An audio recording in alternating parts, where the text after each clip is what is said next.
어느 스님이 세속인과 함께 멀리 여행을 떠나게 되었습니다. 얼마 전 가다가 이제 피곤해서 주막집에 들렸습니다. 그리고 하룻밤 자게 되었습니다.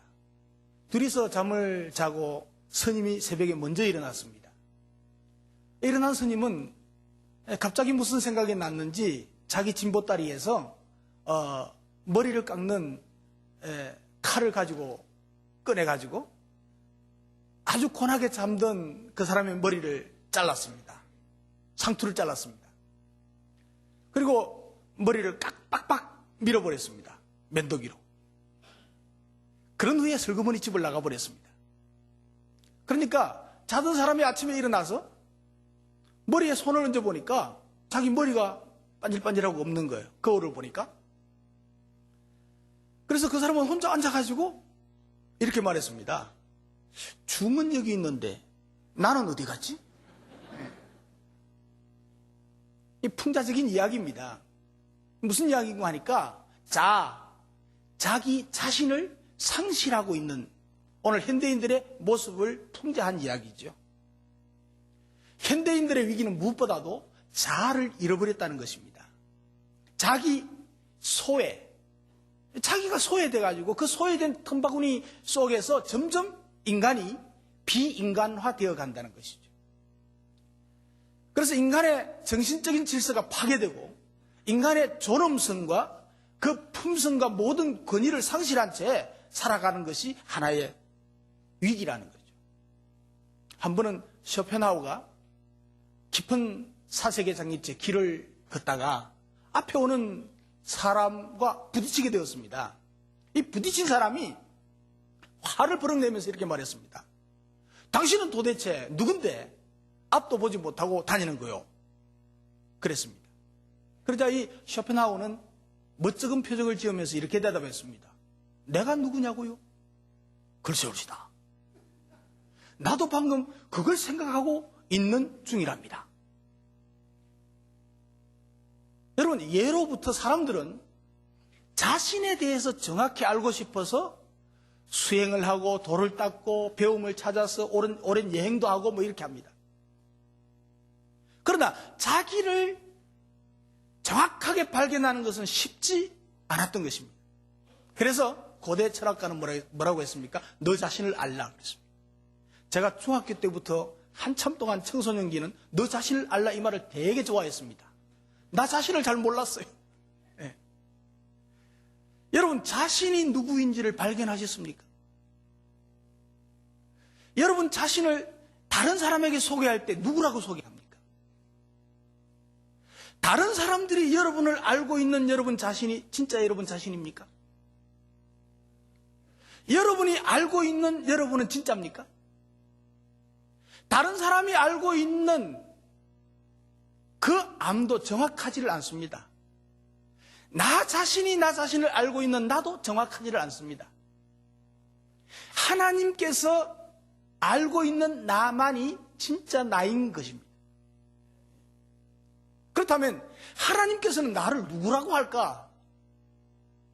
하나님께서는 나 자신을 어떻게 찾고 또 나 자신에게 어떻게 살기를 원하고 계실까? 사실은요, 우리 그리스도인들도 자신을 잘 모르고 사는 사람들이 의외로 많습니다. 예수 믿는다고 하면서도 일반 사람들과 똑같은 사고방식과 예수 안 믿는 사람들과 똑같은 생활 방식으로 살아가는 사람들이 너무도 많다는 것입니다. 우리 큰빛교회는 아니지만. 그래서 오늘 설교 제목이 십자가는 나를 바꾸셨다. 십자가는 나를 바꾸셨습니다. 시작. 십자가는 나를 바꾸셨다는 제목으로 말씀을 드리겠습니다. 여러분, 사람의 변화는요, 두 가지의 조건으로서 생각할 수가 있습니다. 밖에서 안으로 경험하는 변화입니다. 그리고 또 하나는 세상 모든 사람들과 그 안으로부터 밖으로 경험하는 변화, 이 두 가지가 있습니다. 바깥으로 변하는 것, 세상 모든 사람들과 종교가 동일하게 주장하는 것이죠. 정반대로 안으로부터 밖으로 변화하는 개념의 삶, 이것이 진리요 생명의 종교인 기독교의 가르침입니다. 이런 점에서 여러분, 기독교가 종교라면 세상의 모든 종교는 종교일 수가 없습니다. 그리고 만약에 세상 종교들이 다 종교라고 하면 기독교는 종교가 아니고 생명 자체라고 할 수가 있습니다. 세상 모든 종교는요, 인간이 조금씩 행위를 고쳐가고 선행을 쌓아가다가 보면 원인이 될 수 있다고 생각을 합니다. 그래서 고행도 하고 깊은 묵상도 하고 종교에 심취하다가 보면 어느 날 도를 깨달은 부처가 되고 유교에서 말하는 하늘이 되기도 한다는 것입니다. 그런데 놀랍게도 이런 철학이 기독교 안에서도 끊임없이 있어 왔습니다. 계명을 지켜나감으로 의인이 되고 구원에 이르고 복된 존재가 될 수 있다고 생각을 합니다.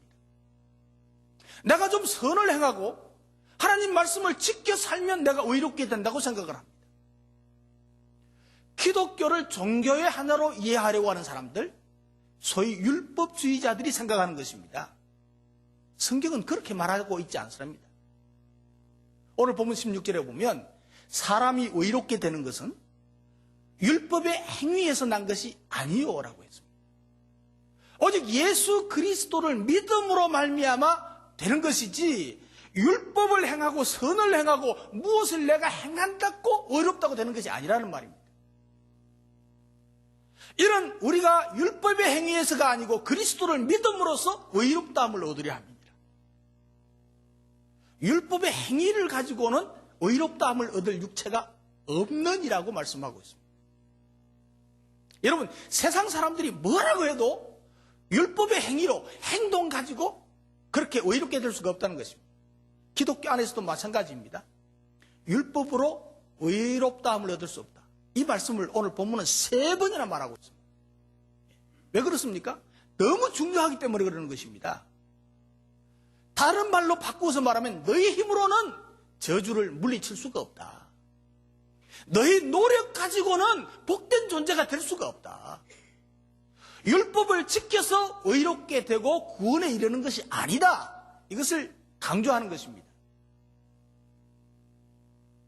교회 다니다가 천주교 가는 사람들이 제법 있습니다. 교회 다니다가 천주교에 간 사람이 한 사람이 있었는데 신부가 교리 공부 중에 물었답니다.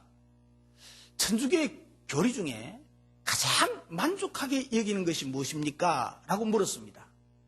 기독교에서 천주교로 개종한 이 사람이 이렇게 말했습니다. 내게 가장 큰 위안을 준 것은 연옥교리입니다. 연옥교리가 뭔지 아시죠? 천국과 지옥의 중간 사이에 연옥이 있는데 거기 간대요, 죽으면. 그래서 연옥교리입니다. 나는 종종 눈을 감고 내가 죽으면 어디로 갈 것인가 하고 자문자답해 보았습니다. 지옥 갈 만한 죄악은 물론 없지만 내가 천당 갈 것인가 물으면 양심의 대답은 노였습니다.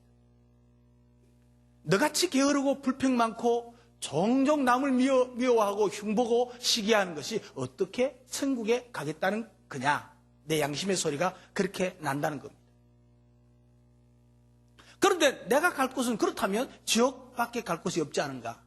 이것을 생각하면 앞이 캄캄하였습니다. 그러다가 천주교의 개종에서 천당도 지옥도 아닌 연옥에서 덕을 쌓아서 천당 간다는 이 연옥교리를 알고 나니까 이제 저 크나큰 인생의 난제가 완전히 해결되었습니다. 이렇게 얘기를 했답니다. 자, 여러분, 얼른 듣기에는 신앙이 참 진실하고 겸손한 인품에서 나온 고백처럼 보입니다. 그러나 이런 생각은 기독교 진리와는 아무런 상관이 없는 인간적인 생각입니다. 눈을 감고 양심의 소리를 들으니 천국 갈 확신이 없었다. 여러분, 기독교는 눈을 감고 자신의 양심의 소리를 듣는 종교가 아닙니다. 기독교는요, 눈을 부릅뜨고 성경의 약속을 바라보는 진리입니다. 내가 어떻게 느끼느냐에 따라서 구원이 결정되는 것이 아니라는 말입니다. 성경에 뭐라고 기록되어 있는가, 하나님께서 뭐라고 말씀하시는가에 따라서 모든 것이 결정되는 줄 믿으시기 바랍니다. 성경은 말합니다. 의인은 없나니 하나도 없다. 여러분, 나에게 뭐 지옥 갈 만한 죄가 없다? 말이 되는 것입니까? 얼마나 터무니없는 생각입니까? 기독교는 자신을 판단해서 의롭고 의롭지 않고 결정하는 것이 아닙니다. 내 양심에 의해서, 내 양심의 소리에 의해서 천국과 지옥이 결정되는 것이 아니라는 말입니다. 얼마나 한심한 생각입니까? 정말 웃기는 생각이죠. 기독교는 내 양심의 생각이 1000만 번 너 천국 못 가 하더라도 예수님께서 네 죄가 사하여졌느니라 말씀하시면 그 죄는 다 사라지는 줄 믿습니다. 구원받는 것입니다. 그래서 먼저 나를 알아야 돼요. 나를 알아야 돼요. 먼저 나를 바로 알아야 돼요. 우리는 모두 죄덩어리입니다. 그런데 죄의 싹은 사망이라고 그랬어요. 죄 있는 사람은 전부 지옥이요, 사망이요, 죽음이요. 죽음과 지옥을 면할 수 없는 사람이 저와 여러분이고, 이 땅에 사는 모든 코로 숨쉬는 사람, 모든 사람 다예요. 그런데 인간 스스로는 지옥을 면할 수 없는 존재라는 사실입니다. 인간이 스스로 의롭게 될 수가 없다는 거예요. 그래서 우리는 태어날 때부터 원죄를 가지고 태어났어요. 살아오면서 죄 가운데서 살아오고 있어요.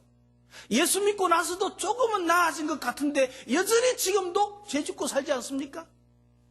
죄 없는 사람 손 들어봐요. 나는 죄 안 짓는다. 없잖아요. 있으면 막 쫓아내거든.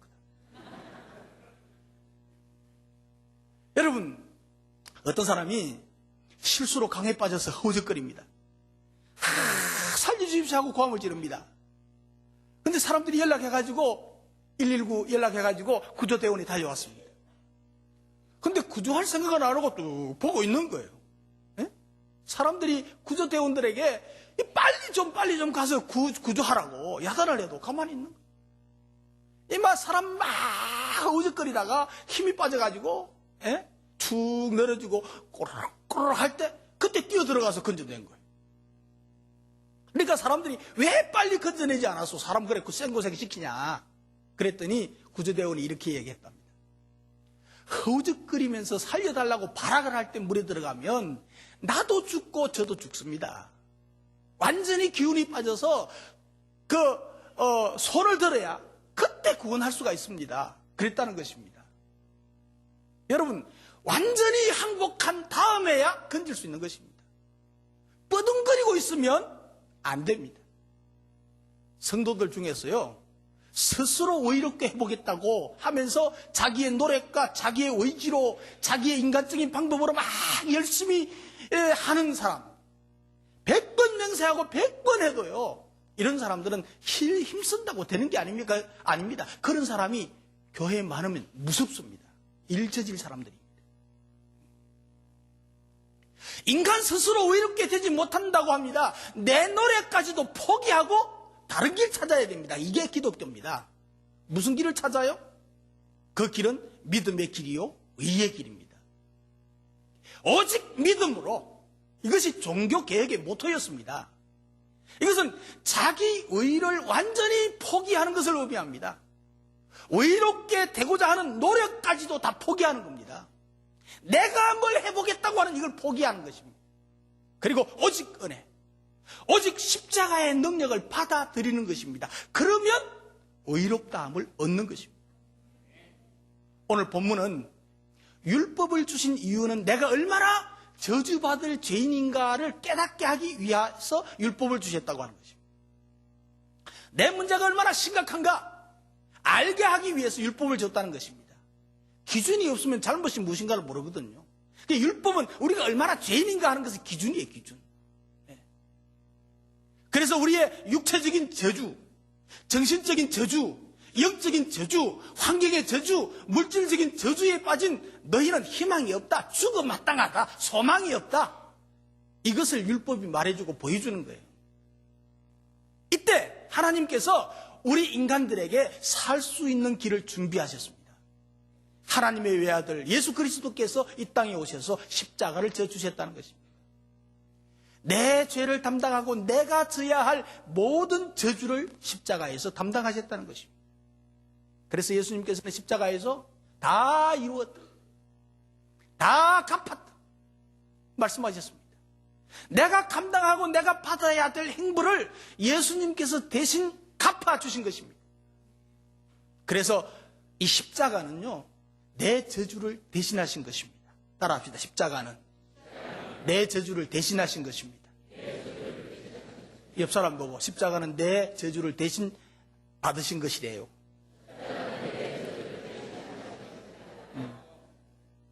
그래서 갈라디아서 3장 13절은요, 한 장 넘겨서 보면 그리스도께서 우리를 위하여 저주를 받은 바 되사, 예수님이 우리를 위해서 저주받은 바 되사 율법의 저주에서 우리를 속량하셨으니 기록된 바 나무에 달린 자마다 저주 아래 있는 자라 그랬습니다. 여기 한 절에서 저주란 말이 세 번이 나옵니다. 그냥 돌아가셨다고 하지 않고 저주를 받았다고 말씀하고 있습니다. 또 굳이 나무에 달려서 저주를 받았다고 말씀합니까? 여기 배경이 있습니다. 그냥 살다 죽으면 땅에 묻습니다. 그러나 저주를 받아 죽으면 돌로 치고 나무에 매달아서 죽였습니다. 예수님이 그렇게 죽였다는 것입니다. 예수님이 저주받을 일을 한 게 있습니까? 내가 저주를 받아서 내가 돌에 맞고 내가 나무에 달려 죽어야 하는데 예수님께서 내 대신 저주를 받아 나무에 달려 죽으셨다는 것입니다. 이것을 믿음으로 받아들이는 것이 복음입니다. 이것을 믿어야 구원받을 수 있습니다. 이것을 믿어야 비로소 하나님의 자녀가 되고 천국 백성이 되는 것입니다. 오늘 20절 하반절에 보면 이제 내가 육체 가운데 사는 것은 나를 사랑하사 나를 위하여 자기 몸을 버리신 하나님의 아들을 믿는 믿음 안에서 사는 것이라. 믿음 안에서 사는 것, 하나님이 나를 사랑하심을 믿는 것, 나를 위해서 아들을 보내주심을 믿는 것, 내 죄를 대신해서 내 저주를 대신해서 십자가에 죽어주신 것을 믿는 것입니다. 나 같은 죄인을 대신해서 예수님께서 십자가에 처참하게 고통받으시고 고난받으시고 죽어주셨다는 사실입니다. 이 사실에 감사하는 삶이 믿음 안에서 사는 것입니다. 이 믿음은요, 여러분들의 감정에 의한 것이 아닙니다. 인격 수양이나 공로에 근거한 것도 아닙니다. 이 믿음은 예수님과 그분의 말씀에 근거한 것입니다. 여러분, 사탄은 하나님께 고소합니다. 하나님, 저 김아무개 성도, 박아무개 성도, 조아무개 성도 저주를 하셔야 합니다. 저주의 구렁텅이에 그냥 내버려 두셔야 됩니다. 저가 저의 죄로 말미암아 허물로 죄로 저렇게 된 것입니다. 이렇게 사탄이 말할 때 예수님은 변호를 하십니다. 하나님께. 아닙니다. 저희 저주를 내가 다 담당했습니다. 제가 나를 믿고 십자가의 대속을 믿었습니다. 그것을 위해서 내가 십자가에 죽었습니다. 이 변호를 들은 하나님이 선언하십니다. 다시는 정죄함이 없으리라. 다시는 저주가 없으리라. 너는 내 딸이요 내 아들이다. 받아들이고 믿으시기만 하시면 됩니다. 따지지 말고 계산하지 마십시오. 뻔뻔스럽게 그냥 받기만 하면 됩니다. 좀 뻔뻔해져야 돼요. 여러분, 돌아온 탕자 이야기 아세요? 아버지 재산 반이나 뚝 잘라가지고 가서 허랑방탕하고 거지가 돼서 돌아왔어요. 아버지가 어떻게 했어요? 데려다가 모욕시켜주고 새옷 갈아입히고 가락시 끼워주고 송아지 잡고 잔치했잖아요. 근데 이 뻔뻔스러운 아들은 그걸 다 받았어. 예? 잔치상에 있는 거 배 터지도록 먹고 잘 받았어. 여러분, 이건 뭡니까? 아버지의 사랑을 설명한 예수님 이야기입니다. 우리가 방탕했더라도, 우리가 죄로 죽을 사람일지라도 하나님께서 우리를 사랑해 주신다는 거예요. 예? 아니, 하나님 아버지께서 주시겠다는데 하나님 아버지께서 과거를 묻지 않겠다는데 내가 의로워질 때까지 받지 못하겠습니다. 고집하겠습니까? 그건 교만이에요. 인간의 힘으로나 방법으로는 의로워질 수가 없다고 하는데 계속해서 내가 율법 지켜야 돼, 내가 이렇게 살아야 돼, 이것만 붙잡고 살면 안 된단 말이에요. 예수님이 십자가에 못 박힌 사건은 바로 내가 십자가에 못 박힌 것과 동일한 것입니다. 예수님이 내 저주를 대신하신 것입니다. 그렇기 때문에 내가 이제 저주받아야 될 이유가 없어요. 내 죄값은 예수님이 다 치러주셨어. 대신 갚아주셨어요.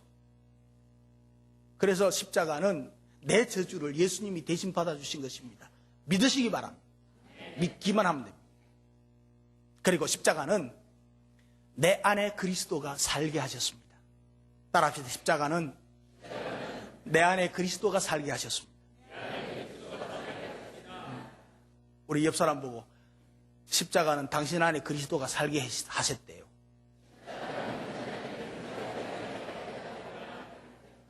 자, 여러분, 예수를 믿는 우리들은요, 십자가를 믿는 우리들은요, 내 안에는 그리스도께서 사시는 귀한 존재가 되어버렸어요. 예수 믿는 즉시 예수님을 영접하는 순간 내 안에 예수님이 사는 아주 귀하고 거룩한 존재가 되어버렸어요. 이제 내 안에 사는 것은 내가 아닙니다. 예수 그리스도께서 사시는 것입니다. 부활하신 예수 그리스도 성령 하나님이 내 안에 살게 하는 사건이 십자가와 부활 사건으로 이루어졌다는 사실입니다. 그래서 20절에 보면 내가 그리스도와 함께 십자가에 못 박혔나니 그런즉 이제는 내가 사는 것이 아니요 오직 내 안에 누가 살아요? 그리스도께서 사시는 것이라. 내 안에 그리스도께서 사시는 것이라. 여러분, 산다는 말이 여기 3번이나 나옵니다. 한 절에. 여러분이 노력해서 그리스도의 흉내를 내는 것이 아닙니다. 억지로 자신을 그리스도처럼 꾸미는 것이 아닙니다. 그냥 단순히 그분이 여러분 안에 들어와 사시도록 자리만 비워드리면 됩니다. 그러면 나머지는 그리스도께서 다 하십니다. 여러분이 그리스도를 밀어내지만 않으시면 그리스도는 여러분 안에 함께 사십니다. 요한계시록 3장 20절에 보면 볼지어다 내가 문 밖에서 두드리노니 누구든지 내 음성을 듣고 마음의 문을 열면 내가 그에게로 들어가 그로 더불어 먹고 그는 나로 더불어 먹으리라. 먹는데요. 한 식구로 같이 사신대요. 우리 안에 내가 주인으로 사는 것이 아니고 예수님이 주인이 되어서 들어와 사시기 때문에 예수 그리스도의 뜻에 의해서 우리는 움직이기만 하면 돼요. 그러면 예수님이 우리의 능력이 되어주시는 것을 믿으시기 바랍니다. 내 안에 계신 주님이 원하시는 대로 행동하면 기적이 일어납니다. 여러분, 우리의 전도 대상자 VIP들 내가 전도할 수 없어, 힘이 없어, 능력이 없어, 그러면 안 돼요. 여러분, 힘과 능력은 우리에게 없어. 아무도 없어. 저도 없어. 제가 어떻게 사람을 구원해요? 못하죠. 그런데 그 일은 누가 하세요? 내 안에 계신 그리스도께서 하세요. 그런데 내 안에 계신 그리스도께서 하실 수 있도록 나는 보조만 하면 돼요. 그래서 내 안에 있는 성령님께서 야, 너 그 안 믿는 그 친구 찾아가 봐. 그러면 예, 가겠습니다. 무슨 말 할까 생각 안 나도 괜찮아. 어떻게 할까 생각 안 나도 상관없어. 성령님께서 가라 그러면 가면 돼. 가서 아무 말 생각 안 나면 안 하면 돼. 누가 하시도록 제껴놔야 돼요? 성령님이 하시도록 제껴놔야 돼. 자꾸 내가 하려고 그러고 내 지혜, 내 방법, 내 수단 따 나오니까 네가 해봐라. 주님은 딱 네가 해봐라. 안 되는 거예요. 안 되는 거예요. 내 방법 다 내려놓고 그냥 성령님 인도하시는 대로 감동 주시는 대로 움직이기만 하면 누가 일하세요? 내 안에 계신 성령님이 일하세요. 내 안에 계신 성령님이 일하실 수 있도록 그 좀 내어드려야 돼. 내가 다 하지 말고.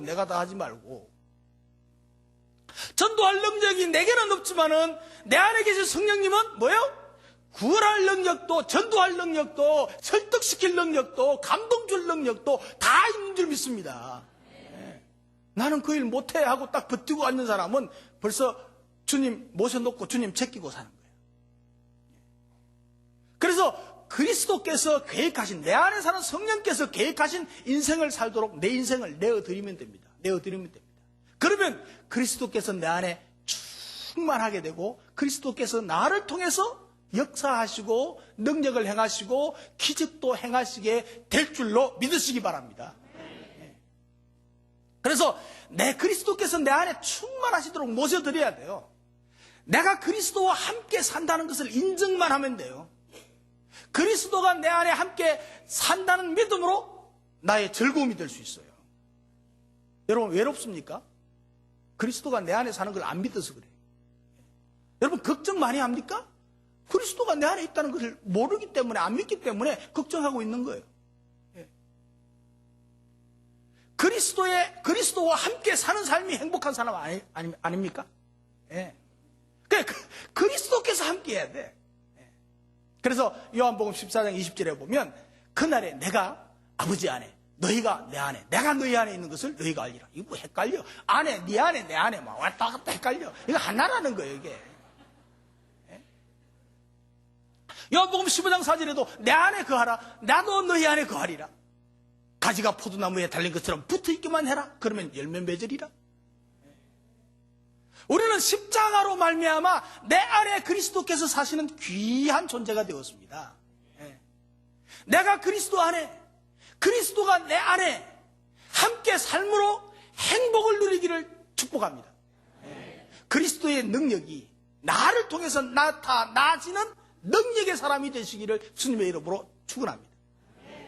내가 믿는 예수로 말미암아 죽음이 영생으로 변해버리고 상처가 치유가 되어버리고 죄책감이 자유함으로 누리게 되고 염려가 평강으로 나타나게 되고 열등감이 아주 자존감으로 나타나게 되고 우울증이 유쾌함으로 나타나고 가난이 부유해지게 되고 위기가 기회로 되고 갈등이 화목으로 저주가 축복으로 변화되어져 그 변화의 축복을 누리는 저와 여러분 되시기를 주님의 이름으로 축복합니다.